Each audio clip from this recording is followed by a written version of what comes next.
Hi, this message is for real estate agents, realtors, and anyone that really generates revenue from referral business. This is a slightly different way of looking at referrals that I was taught years ago when I was a realtor. Now, one of the things I want to share with you first is a quick story about an instance, kind of a missed referral opportunity. And this was from a friend, not a stranger that I just handed a card to. So, years ago, I was representing Primerica Financial Services. Um, they do a number of things, but what they're really known for is selling life insurance. And you guys may be familiar with that. But anyway, so I started working with them. I was also a realtor at the time. And a friend of mine, we were at a wedding or kind of a vow renewal event. And these friends of ours were, renewing their vows, obviously. So one of my friends that was there, well, we were all friends from the same church. But anyway, one of my friends that was there said, "Hey, Kelly, by the way, I was talking to this person, whatever, and I wound up getting life insurance for the family, etc., etc." So he's explaining to me how thorough the coverage was and all these different aspects about the insurance. And then he stopped and he looked at me and said, "Wait a minute, you sell insurance, don't you?" And I said, "Yeah, I do." And he said, "Oh, man, I totally forgot. I didn't think about that when I was talking to them." And I said, "Well, I said, it's not your fault." I said, "It's really mine. I really dropped the ball." And how did I drop the ball? Well, I dropped the ball a couple of ways. The first way is that in knowing that he was he had just gotten married. So knowing that he was getting married or had gotten married, I should have already approached him because, if I believed that life insurance is important, I should have already brought that to him, right? So that's one of the aspects. The other thing is I didn't keep myself relevant to him as it pertains to insurance, or at least that particular type of insurance for what I was doing. Now, if I was buying a house, although he's a realtor also, but if I was buying a house and he wasn't a realtor, he likely would have thought of me for that because we've worked together in some capacities with real estate. But I wasn't relevant in his world from an insurance standpoint, and that's why it didn't click with him right away when he decided to buy insurance. Why am I saying all of this? Why am I sharing this story? Well, the point of the story is a friend of mine not really a friend, someone I know who's a real estate agent, like you very well may be, and they put up a post saying what office they just started working with, a new real estate office. And I won't bother saying where they're from or anything like that because whatever. I don't know. I don't want anybody to be offended. But the point is, they started working with a new real estate office, and they did what we tend to see real estate agents do so much. At the bottom of the post, it said, "If you know anyone who's looking to buy or sell real estate or rent an apartment, please let me know or let them know to call me," or something to that effect. Now, most of you have heard something similar. I've heard that numerous times, and I always thought that was somewhat pointless because of the very story I told you first. Because if the person doesn't know you that way, that's not how they think of you. You're not in that not sphere of influence, but if you're not in that world for them, they're not going to think of you that way. Just because you offered them a business card, you hand out 50,000 cards. At networking events, 83%, I think it was 80 some percent of cards never get followed up with. Not a call, not an email, nothing. So if those don't get followed up on and those people are at networking events, what's the likelihood of you making a statement like that? "Hey, if you know anyone looking to buy or sell real estate," that's going to be the magic statement to get referrals coming your way. Now, here's the essence, or here's where I'm really going with this. Now, when I was in real estate, I worked with one of the brokers in the office that I was in, and one of the things he showed me was I always called it "Be My Ears" campaign. I can't remember if he called it that or he referred to it like as something you could kind of call it, whatever. So anyway, the point is, the Be My Ears campaign was I contacted 10 people. They don't have to be past clients, but most of them probably were. And I very specifically reached out to a group of people. It could be 10, 20, could be 100, whatever it is you can handle. If you get too big, you're obviously going to need someone to do some of that work for you, which isn't necessarily that bad to do. But I had 10 people that I called, and I said, hey, would you mind, or would you be open to being my ears? And they said, oh, well, what does that mean? I said, if you hear of someone, I probably said basically the same statement, right? If you know someone, but it went beyond just, hey, if you know someone looking to buy or sell real estate. Well, the challenge with that is you may not know that they're looking to buy or sell real estate. So I had to get more specific with them, and I included the group that are looking to buy and or sell real estate or rent, what have you, right? I included that, but I also included to help them think about other life events. You might know somebody's getting married or excuse me, or divorced, right? You may know someone that's having a child or something like that. Whatever, the family's getting larger.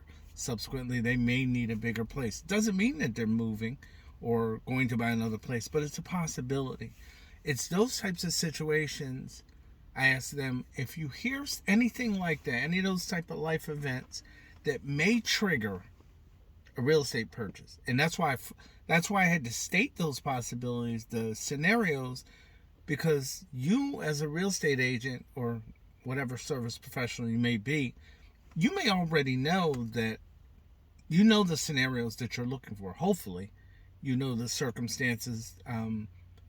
Who is your ideal client calling just before they call you, right? You want to know those types of things so that you understand.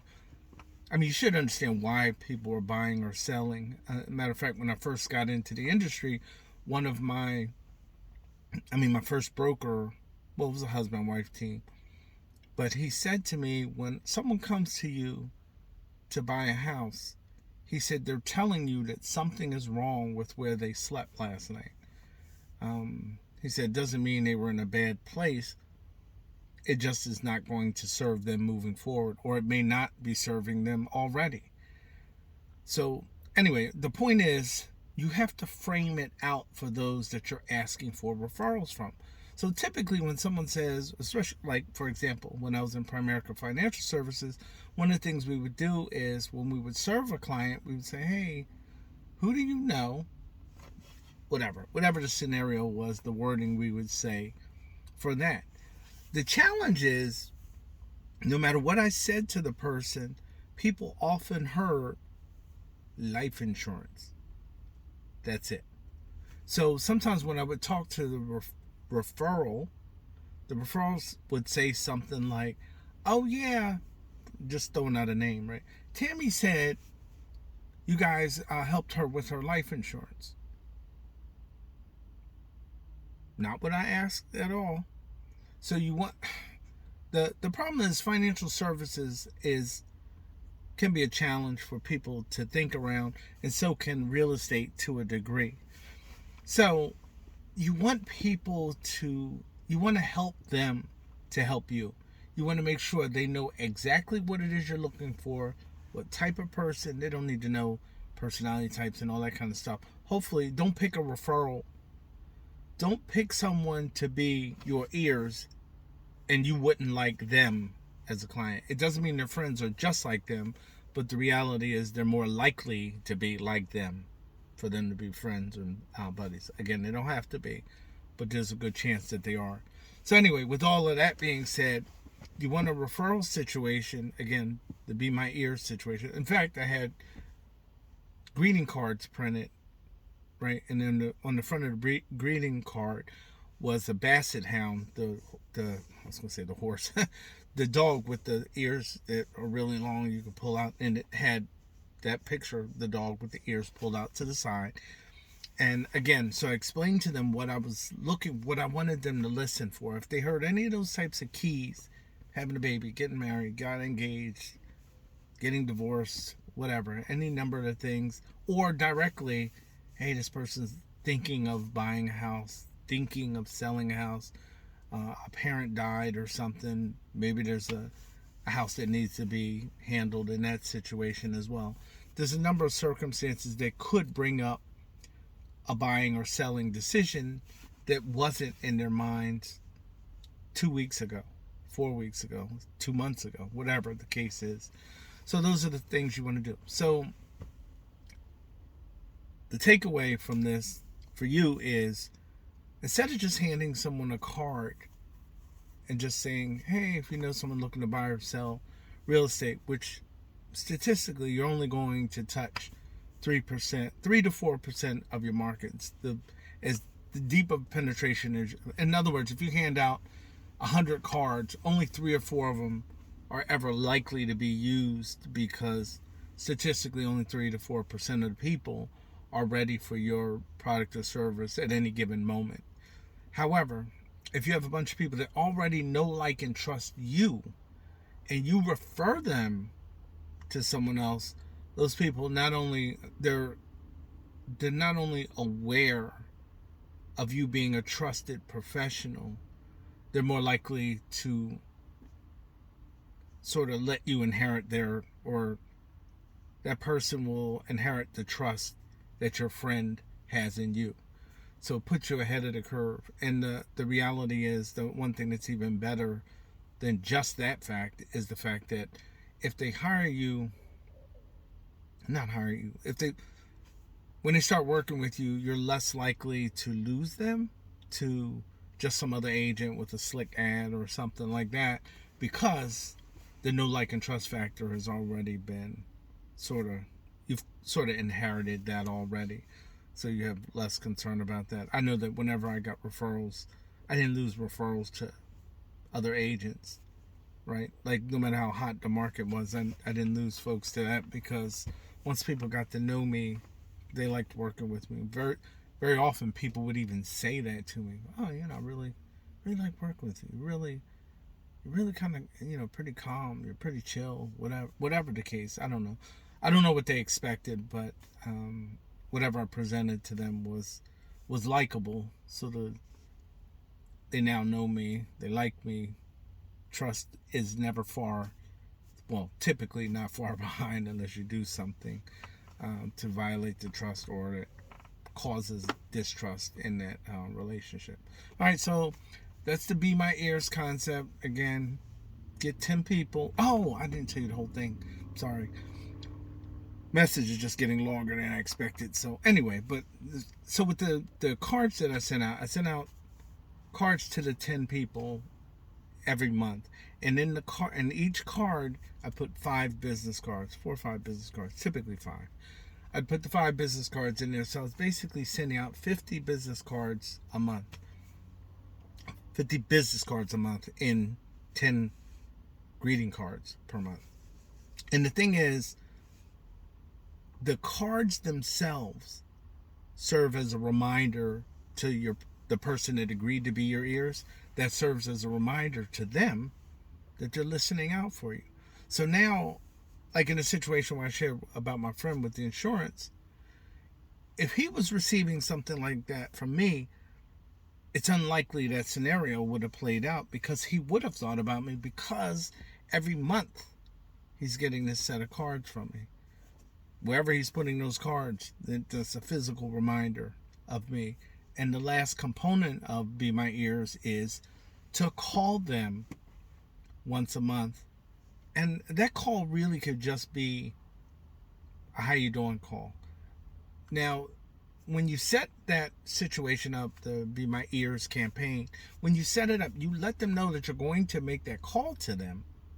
But that call does not need to be a formal hi, I'm calling to see if you have any referrals for me. That's not, you're not doing that. Um, you're just touch base with them. They're getting the cards from you. They're going to be completely, you could ask them how things are going, maybe what they've heard. I didn't really do that very much. I just called them and they automatically would start talking about those cards. They would say, oh yeah, I thought about you because this happened or that. So they're consciously aware of what it is they've agreed to do for you. And if you pick the good people, they're going to do, what they said they were going to do, and it'll help you to generate revenue. It definitely was a help. It definitely generated revenue. And quite honestly, if I did it again, which I kind of am doing something similar, just a different way. But when you do it, it just has great potential because, again, these are referrals. They're not general referrals. They're not some random people that somebody gave you their number and now you got to call them. No, these are the people that you are connecting with are already in your camp, if you will, right? They're already your cheerleading squad, your groupies, whatever. Well, not groupies, but you know what I mean. They're people that are in your corner. So, yeah. So anyway, so I hope that has been helpful to you and give you another way of thinking about the card. So instead of handing out a card saying, hey, if you know anyone looking to buy and sell real estate, because the reality is, why should they call you? You haven't given them a reason to. However, when someone else hands them a card, says, hey, this person helped us with our real estate concerns, they're more likely to make that connection with you as well. So anyway, again, hope that was valuable to you. 17 minutes long, kind of a long video, but I didn't realize it would take that long to talk about it. But anyway, I just wanted to share that with you guys because I think it's a very valuable way for you to start generating business in your business, whatever it is you're doing, whether it's real estate, selling life insurance, whatever, financial services. More tips to come about those types of businesses. All right, you guys have a great day.